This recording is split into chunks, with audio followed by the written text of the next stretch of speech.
اس وقت دنیا کی سب سے بڑی خبر ہے روس کا یوکرین کے خلاف فوجی آپریشن۔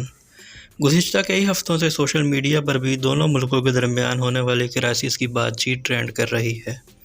ان دونوں ملکوں کے درمیان مسئلہ آخر ہے کیا؟ لیکن اس سے پہلے یہ جانتے ہیں کہ آخر یوکرین ہے کہاں۔ یوکرین کی سرحد روس اور یورپی ممالک دونوں سے ملتی ہے۔ یوکرین صدیوں تک سوویت یونین کا حصہ رہا، لیکن جب سوویت یونین ٹوٹا تو یوکرین آزاد ہونے والی ریاستوں میں سے ایک ریاست تھی۔ یوکرین کی سب سے طویل سرحد روس کے ساتھ ملتی ہے۔ یوکرین کی کل آبادی 44 ملین جبکہ روس کی آبادی 144 ملین ہے۔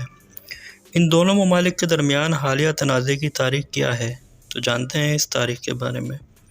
یہ بات ہے سن 2014 کی، جب یوکرین کے مختلف علاقوں میں صدر کے خلاف بڑے پیمانے پر اس وقت مظاہرے شروع ہوئے جب روسی نواز صدر نے یورپی اتحاد کا حصہ بننے کے معاہدے کو ماسکو کے قریب آنے کے لیے رد کر دیا، جس کے جواب میں روسی نواز صدر کو استعفیٰ دینا پڑا۔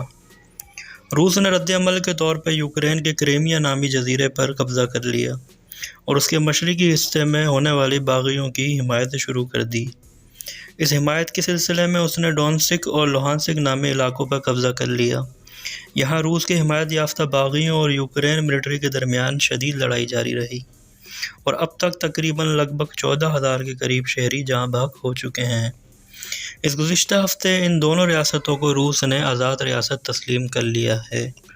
روس نہیں چاہتا کہ یوکرین کبھی بھی نیٹو کا حصہ بنے، کیونکہ اس کو اپنی سالمیت خطرے میں نظر آ رہی ہے۔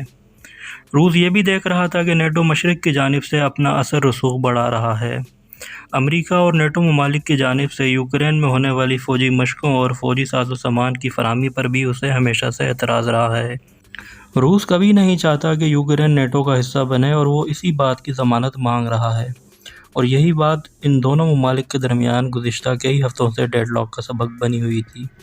اب چونکہ روس نے یوکرین پہ حملہ کر دیا ہے تو اس وقت دنیا بھر سے روس کے خلاف آوازیں اٹھنا شروع ہو گئی ہیں۔ دنیا بھر کے ممالک روس پہ پابندیاں لگانے کا مطالبہ کر رہے ہیں، تو دوسری طرف روس کے صدر ان تمام پابندیوں کو کسی طور بھی خاطر میں لانے کو تیار نہیں ہیں۔ دوسری طرف ایک عام سوال جو عام شہریوں کے اس وقت دماغ میں ابھر رہا ہے کہ کیا دنیا اس وقت عالمی جنگ کا سامنا کرنے والی ہے؟ تو اس کا جواب ہے نہیں، کیونکہ تیسری عالمی جنگ شروع ہونے کا کوئی چانس نہیں ہے جب تک کہ روس کسی بھی نیٹو میں شامل کسی بھی ملک پہ حملہ نہیں کر دیتا۔ کیونکہ یوکرین اس وقت نیٹو کے ممالک کا حصہ نہیں ہے، تو اس لیے کسی بھی قسم کی عالمی جنگ کا اس وقت کوئی خطرہ موجود نہیں ہے، کیونکہ نیٹو اس کی اس وقت تک کسی بھی قسم کی فوجی مدد نہیں کر سکتا کہ جب تک کہ وہ نیٹو کے ممالک کا حصہ نہیں بن جاتا۔ یوکرین خود تو نیٹو کا حصہ بننا چاہتا تھا اور ابھی بھی چاہتا ہوگا، لیکن ابھی تک فی الحال وہ نیٹو ممالک کا حصہ نہیں ہے، اور اسی لیے تیسری عالمی جنگ کا بھی کوئی خطرہ موجود نہیں ہے۔